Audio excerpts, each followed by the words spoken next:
This channel does not promote any violent, harmful, or illegal activities. All content provided by this channel is meant for an educational purpose only. Top quality और consistent performance के लिए सिर्फ silver pump नाम याद रखना। আচ্ছা, আপনার মেয়ে কি চাকরি খুঁজছেন? মানে কোথাও কোনো বিজ্ঞাপন দেখে মেয়েকে সেখানে চাকরির জন্য পাঠানোর কথা ভাবছেন? যদি এমনটা ভেবে থাকেন তাহলে একটু সাবধান হবেন, একটু সচেতন হবেন। তার কারণ উত্তরবঙ্গে যে ঘটনা ঘটেছে সেই ঘটনা কিন্তু ভয় ধরিয়ে দেওয়ার মতো, যদিও সামাল দেওয়া গিয়েছে। আপনারা অনেকেই জানেন, যারা জানেন না তাদের জন্য বলি, নিউ জলপাইগুড়ি স্টেশনে 56 জন তরুণীকে উদ্ধার করেছে রেল পুলিশ। কি অভিযোগ? এরা কোথায় যাচ্ছিলেন? অভিযোগ যে তাদের সবাইকে বেঙ্গালুরুতে চাকরি পাইয়ে দেওয়ার নামে তোলা হয়েছিল বিহারগামী ট্রেনে। কি উদ্দেশ্য ছিল সেটা এখনো জানা যায়নি, তবে উদ্দেশ্য খুব একটা সাধু ছিল না এই বিষয়ে কোনো সন্দেহ নেই, যে কারণে দুজনকে গ্রেফতার করা হয়েছে। ইতিমধ্যেই তদন্ত শুরু হয়েছে।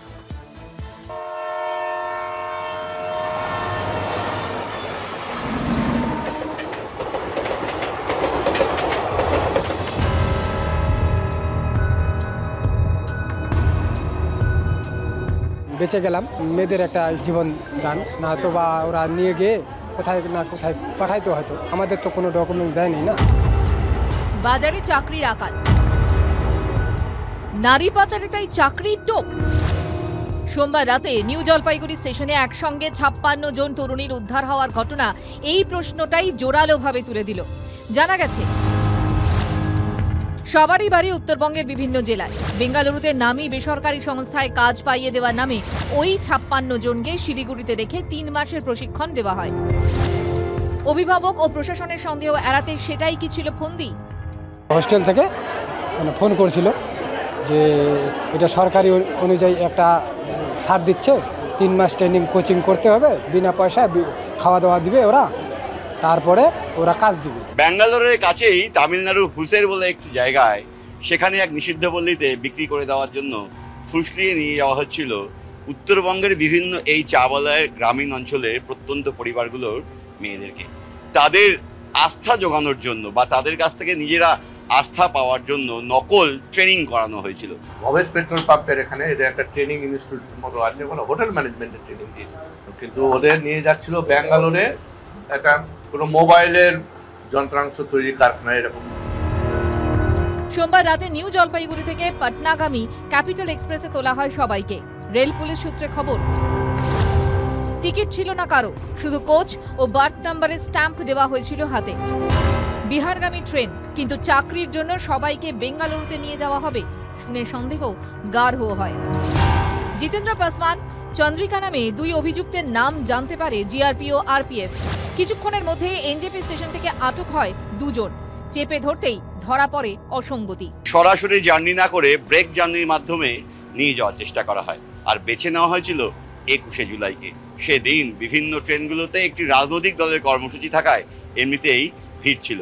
সেই ভিড়কে কাজে লাগিয়ে ভিড়ের মধ্যে দিয়ে এই 56 জনকে নিয়ে যাওয়া হচ্ছিল। ওরা বলে ব্রেক জার্নি করে নিয়ে যাচ্ছিল, কিন্তু নিয়ে যাওয়ার একটা প্রসিডিওর, সেটাতে আমাদের সাসপেক্ট হলো। গার্জেনরাও এসেছিলেন পরে, তারাও বলছেন যে তাদের সঠিক মতো ইনফর্ম করা হয়নি। 56 জন তরুণী এ যাত্রায় রক্ষা পেলেন, কিন্তু প্রশ্ন উঠছে, উত্তরের চা বলয় কি ফের সক্রিয় নারী পাচার চক্র? এনসিআরবির সর্বশেষ রিপোর্ট অনুযায়ী 2022-এ বাংলায় নাবালিকা পাচারের 60টি অভিযোগ নথিবদ্ধ হয়। নারী পাচারের অভিযোগ 12টি। রেকর্ড অনুযায়ী অপ্রাপ্ত বয়স্ক প্রাপ্তবয়স্ক মিলিয়ে মোট 82 জনকে উদ্ধার করা হয়। মামলা 67। প্রায় 75% মামলায় চার্জশিট পেশ করা গেছে। তার মধ্যে সাজা হয়েছে 80%। সব মিলিয়ে 189 জন গ্রেফতার, 81 জন সাজাপ্রাপ্ত। এনসিআরবির রিপোর্ট অনুযায়ী 2022-এ বাংলায় 10,571 জন মহিলা নিখোঁজের অভিযোগ নথিবদ্ধ। আগের বছরের সংখ্যা ধরলে সেটা পৌঁছয় 16,180-তে। একদিকে প্রকৃতিকে লুট করা হচ্ছে, আরেকদিকে চা বাগানগুলোতে মানব পাচারকারীদের সংখ্যা বাড়ছে। উত্তরবঙ্গের মানুষের, বিশেষ করে চা বাগান শ্রমিকদের যে মানবাধিকার লঙ্ঘিত হচ্ছে, এই নিয়ে কেন্দ্রীয় স্তর অবধি এই বিষয় নিয়ে আমি দরবার করব। আজকে চা বাগানের ছেলেমেয়েরাই কেন বাইরে যাওয়ার জন্য তাগিদ নিচ্ছে? কারণ হচ্ছে একটা, তাদের রুজি রুটি নেই। আজকে টি ইন্ডাস্ট্রি পরিচালনা কে করেন? কেন্দ্রীয় সরকার অধীনস্থ বোর্ড, টি বোর্ড উদাসীন।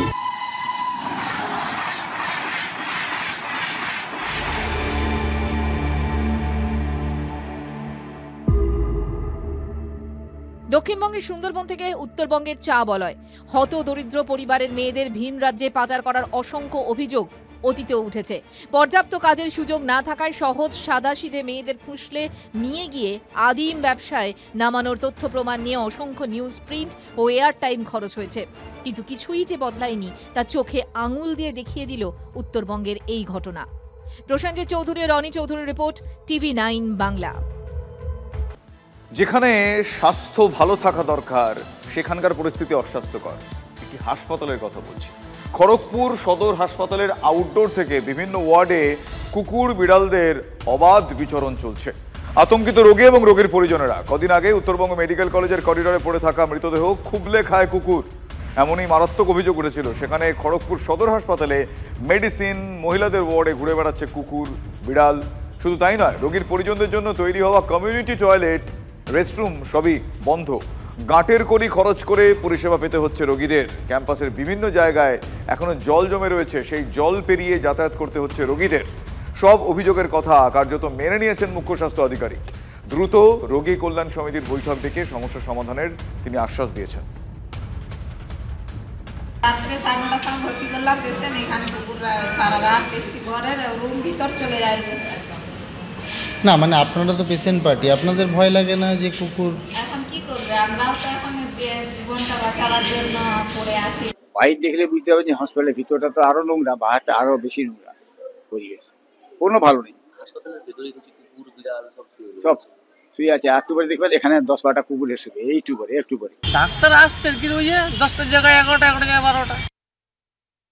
পৌরসভার সাথে একটা কোঅর্ডিনেশনের একটা গ্যাপ হচ্ছে। ওই কমিউনিটি টয়লেট বা জলের ব্যাপারগুলো ওরা পৌরসভা থেকে করতো।